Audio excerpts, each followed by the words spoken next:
everybody, and welcome back to Happiness by Habit. I am so excited to be here today with a VIP guest, Raul Herrera, the writer of Capturing Skunk Alpha, a book that has the silver medal award from the Military Writers Society of America. Raul, welcome to the show. Thank you very much for having me. Oh, mucho gusto back at you. So happy to have you. Let's start with your journey. We would love to learn about your life, and I see this amazing picture also. If I want to ask about that, and let's start with your journey. Walk us through your life. Well, I was born and raised in San Antonio, Texas, November 11, 1946, many years ago. And I went to school for 12 years, elementary school, Holy Cross High School in San Antonio, Texas.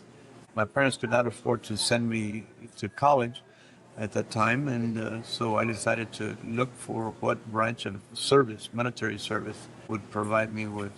I thought I wanted to be an architect, but I was offered a drafting school in the Navy, and so I signed up for 4 years. You say drafting? Drafting. Drafting. Yeah. Okay. Drafting school. Okay. I thought I wanted to be an architect. Close enough. But I wanted to further my education in that field of drafting. And the Navy promised me drafting school. And after boot camp in San Diego, I learned that they advised me that the drafting school was closed, no longer available. Oh, no. After I had already volunteered for 4 years, after they promised me. But fortunately, I was able to use an award-winning drawing that I made of a lakeside resort. Pardon me. Of a lakeside resort with the floor plan and elevation and color and everything. I won first place. And so with that, my parents sent me to boot camp.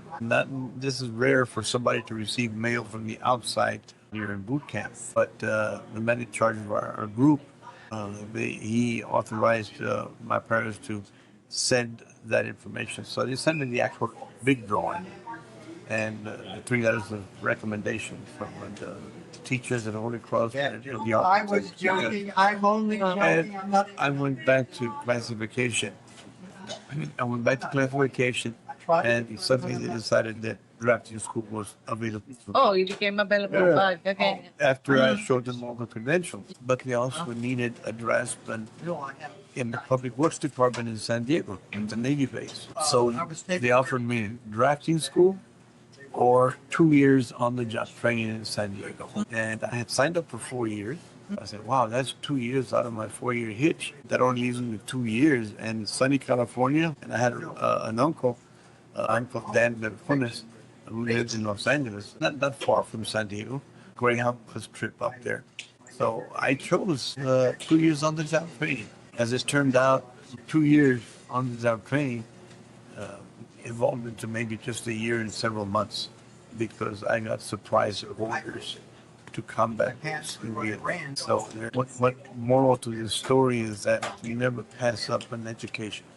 They offered me drafting school, right? I could have come out of drafting school with a higher rate than I had versus the 2 years in sunny California. It didn't turn out to be 2 years. And all of a sudden I got orders to Vietnam. So never pass up an education. That is a good one. Write it down. That's interesting. Very interesting. That is what inspired you this book, right? No. You know, tell us more. This man right here is who inspired me to write the book. Okay. This is a picture of Bobby Don Carver. He was the second in command of our combat force in Vietnam. He's the one who fired a round into the trawler's pilot house.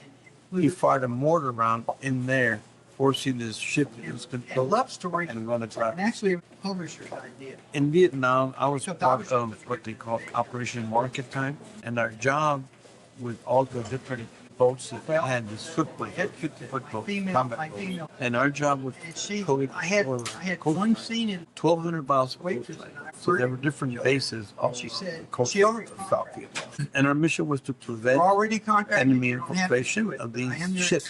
These were called trawlers, resupply trawlers, and they came from North Vietnam. And they were taking the supplies to the enemy forces in South Vietnam, the ones we were fighting.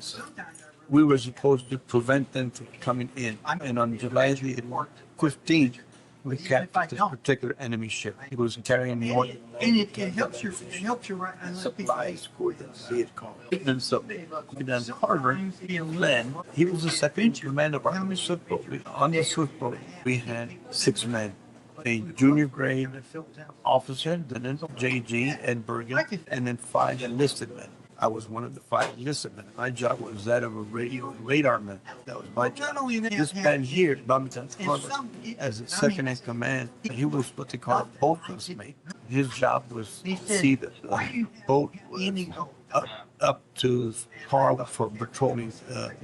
We would go on a 24-hour patrol.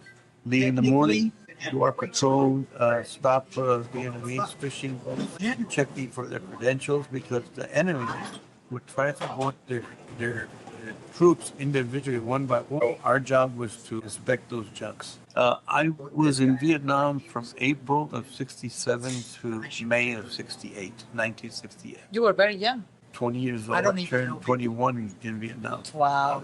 And so what happened, you mentioned how did the story come about. Yes. Again, this man here was he was an old salt. And that's a term that the old-time sailors. He had, I don't know if you can see them, but he had tattoos on his arms. He had a naked woman here, right there. He had anchors right in here. So he had birds on his chest. Very much a sailor. Very much. Very much. There you go. That's Bobby Don Carver. And so he captured that ship by putting that mortar into that trawler. The enemy, the Viet Cong, they didn't like that we kept 90 tons of rifles, ammunition, mortars, rockets, claymore mines, everything to use against the U.S. force and other friendly forces as well. Kept the goods from that trawler from them, but they could use it in battle against us, right?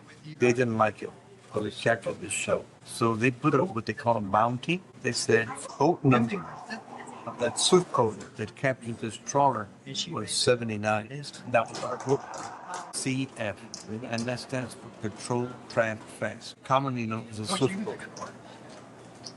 So the Viet Cong said we wouldn't get that 79 boat. And so on December the 7th, or December the 6th, 1967, we were doing a psychological war along the My Lai shoreline.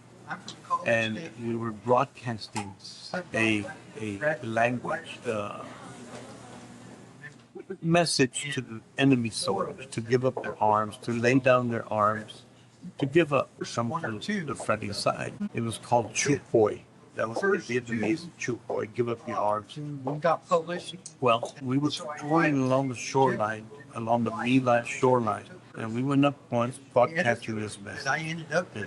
We had no response. We didn't see nobody. There were 3 villages called the Kole Hamlets. So the second time they came up the beach, we were ambushed by 3 boats positions.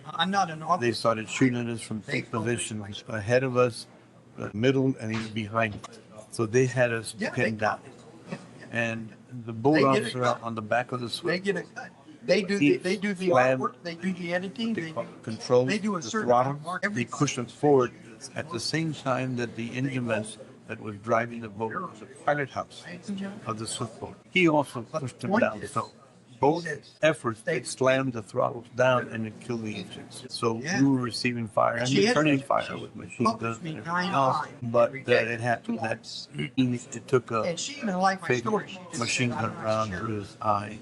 And it was killed. It was a big loss, big loss. My first chapter is called Spirit. It takes place on December the 7th. That's a different story. On December the 6th, we went back to base. His body was taken aboard a destroyer, and he was lifted to the base in Chu Lai, basically where I am. The second night, after I started off to bed, the first time we went to course, literally drank ourselves. Traumatized. I can only imagine. Raul, where can they find this book? It's available through my website, skunkalpha.com. And by the way, Skunk Alpha, that's a code name So everything relative to my story in my book. Not many. Okay, so they will get an outdoor Yes. copy. Boy, thank you so much for sharing your story with us. To have been Very shared. interesting, and thank you for telling us about Bobby Don